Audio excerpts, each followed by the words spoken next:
And now, Alan Jones comments, thanks to Mercedes-Benz Sydney, this month offering complimentary on-road costs. It's Thursday, June 30, the last day of the financial year. A cloudy day, the chance of a light shower or two, top of 18 along the coast, 17 at Liverpool and Richmond and 9 at Katoomba.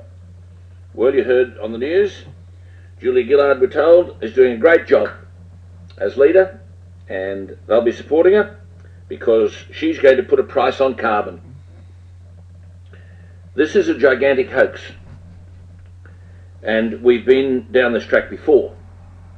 Remember, in March 1998, scientists declared that a 2-kilometre wide asteroid called 997 XF11 was on a near collision course with the Earth. We later found the asteroid missed the Earth by at least 1 million kilometres. Remember Halley's Comet? It was going to clean us out. In the end, you needed high-powered binoculars to even see it. During the Gulf War, we were told we were going to run out of oil, so everyone, remember, raced for LPG. Then we had Y2K. If you had a personal computer, you panicked. Scientists told us we were in trouble. How much more of this nonsense do we have to endure?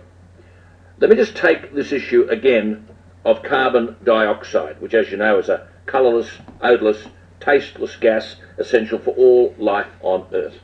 Let me just say something about it again and keep it simple and keep to the facts. Carbon dioxide comprises less than 0.04% of the air. That's still less than 0.04%. Of the Earth's production of CO2, human beings produce only 3%. That's the worldwide. Of that 3%, Australian industry, transport and farms produce 1.3% of the 3%. 1.3%. So that means of the annual production of CO2 on Earth by human beings and nature, the percentage, and everyone agrees with this figure, produced by Australian industry, transport and farms, it's just they don't tell you this, Julia Gillard wouldn't know it, the percentage produces 0.045%. Australian production of CO2. Now, as you know, I'm the patron of the Galileo movement. It's designed to educate people to understand what the truth is about all of this. GalileoMovement.com.au. If you can tip in a few bob, it helps to get speakers. We're going around the country, and I'll tell you about that, to tell this story. It is a hoax.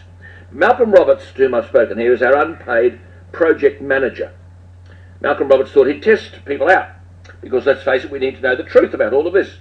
So he asked in writing 8 prominent Australian advocates of global warming for specific, scientifically measured, real-world evidence for their claim that human production of carbon dioxide creates climate change. It used to be called global warming. He asked Tim Flannery, the government-paid Chief Climate Commissioner. He wrote to Will Stephan, the Commonwealth-paid Climate Commissioner. He asked Professor David Caroli, whom I've interviewed, the UN IPCC lead author and review editor and paid member of the Climate Commission's Science Advisory Board, who hasn't answered a letter that I've written to him about this issue.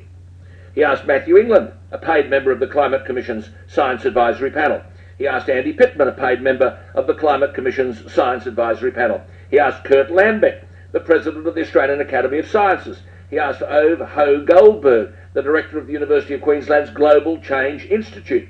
He asked Ross Garnaut, the economist and apparently a paid advisor on climate science and other matters, to the Gillard Government. All these people funded by the government.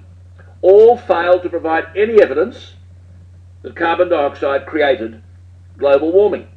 He asked the CSIRO Chief Executive, Dr. Megan Clark, for evidence. She failed to provide any.